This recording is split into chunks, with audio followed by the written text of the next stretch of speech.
Hello everyone, welcome back to my YouTube channel. आज के हमारी इस वीडियो में हम लोग गणित से संबंधित कुछ महत्वपूर्ण सवालों को सॉल्व करना सीखेंगे, जिसके अंतर्गत आज का हमारा सबसे पहला प्रश्न जो है वह इस प्रकार से है।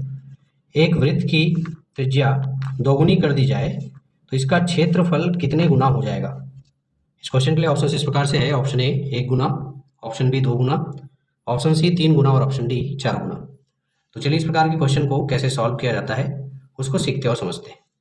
ठीक है, तो इस सवाल को सॉल्व करने के लिए हमें कुछ सूत्र ज्ञात होने आवश्यक है। ठीक है, जैसे कि वृत्त का क्षेत्रफल। ठीक, तो वृत्त का क्षेत्रफल बराबर क्या होता है? वृत्त का क्षेत्रफल बराबर में होता है पाई आर का वर्ग। ठीक है, ओके। इस सूत्र में यहाँ पर जो आर है वो किसको दर्शाता है? तो ये दर्शाता है वृत्त की त्रिज्या को।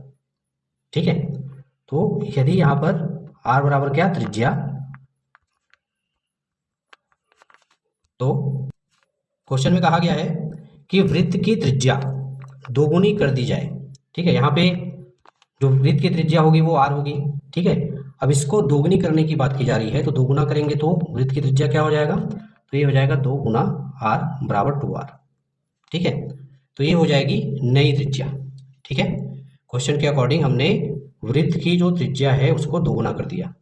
ठीक है, इसलिए त्रिज्या बराबर क्या हो गया? तो ये हो गया 2r। क्लियर है? समझ आ रहा है? ओके। तब वृत्त का क्षेत्रफल बराबर क्या हो जाएगा? तब वृत्त का नया क्षेत्रफल, यहाँ पे देखिए वृत्त का क्षेत्रफल का सूत्र क्या होता है? तो वृत्त के क्षेत्रफल का सूत्र होता है पाई आर का वर्ग। ठीक है, ये हो गया सामान्य वृत्त के क्षेत्रफल का सूत्र। अब चूंकि क्वेश्चन में कंडीशन रखा गया है कि इसकी त्रिज्या अगर दोगुनी कर दी जाए तो इसका क्षेत्रफल कितना गुना हो जाएगा। ठीक है, तो देखिए यहाँ पर हमने त्रिज्या को दोगुना कर दिया, तब इसका नया क्षेत्रफल क्या हो जाएगा वृत्त का? इसकी बात करें तो इसका नया क्षेत्रफल हो जाएगा हमारा पाई, ठीक है, ब्रैकेट के अंदर 2r और पूरे का घात 2। ठीक है, ओके। अब इसको आगे जब सॉल्व करेंगे तो ये क्या हो जाएगा? पाई का पाई रहेगा। ठीक है, इस 2 का गुना 2 बार हो जाएगा, वैसे ही r का गुना भी 2 बार हो जाएगा। ठीक है, ब्रैकेट को हटाएंगे तो इस प्रकार से इसका मान क्या आ जाएगा? तो मान आ जाएगा हमारा पाई 4r का वर्ग। ठीक है, किसी वृत्त की त्रिज्या दोगुनी करने पर वृत्त का जो क्षेत्रफल होगा वो हो जाएगा पाई 4r का वर्ग। ठीक है, अब यहाँ पर देखिए वृत्त के पहले वाले सूत्र में या वृत्त के क्षेत्रफल वाले सूत्र में यहाँ पर r का जो मान था या त्रिज्या का जो मान था वो था कितना? 1r²।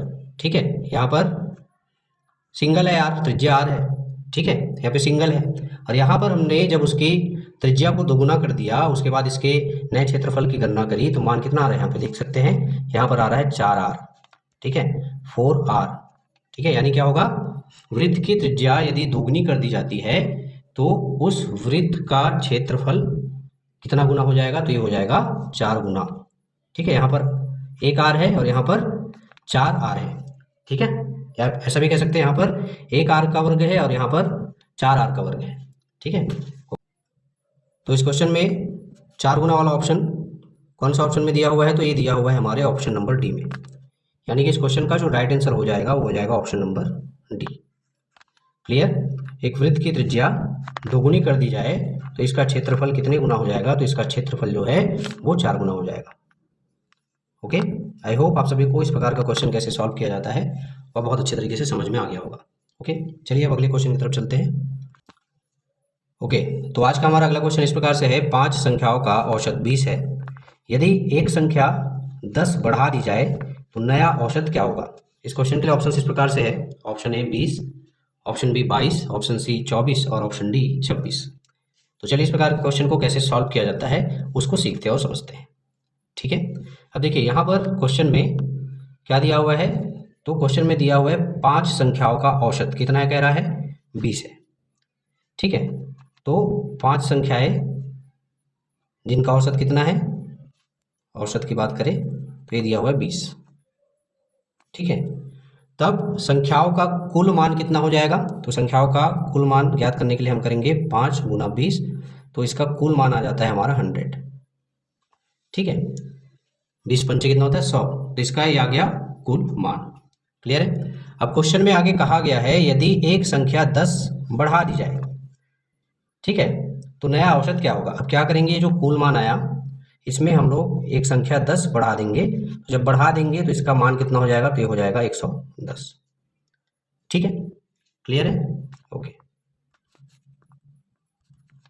तो ये जो संख्या का नया मान आया है 110, इसको हम लोग क्या करेंगे, संख्याओं की जो कुल संख्या है जो कि क्वेश्चन में दिया हुआ है 5, इस 5 से इसको डिवाइड कर देंगे। ठीक है, डिवाइड करने के बाद जो भी मान आएगा वही हमारे इस क्वेश्चन का राइट आंसर हो जाएगा। तो चलिए 110 को 5 से डिवाइड कर देते हैं, तो हो जाएगा 5 एकम 5, 5 दूनी 10, 11 में से 10 जाएगा, बचेगा 1, 1 और 0 मिलकर हो जाएंगे 10 और 5 दूनी 10। ठीक है, इस प्रकार से 110 जो है वो 22 बार में विभाजित हो जाएगा। ठीक है, अतः इस क्वेश्चन का जो राइट आंसर हो जाएगा वो हो जाएगा हमारा 22।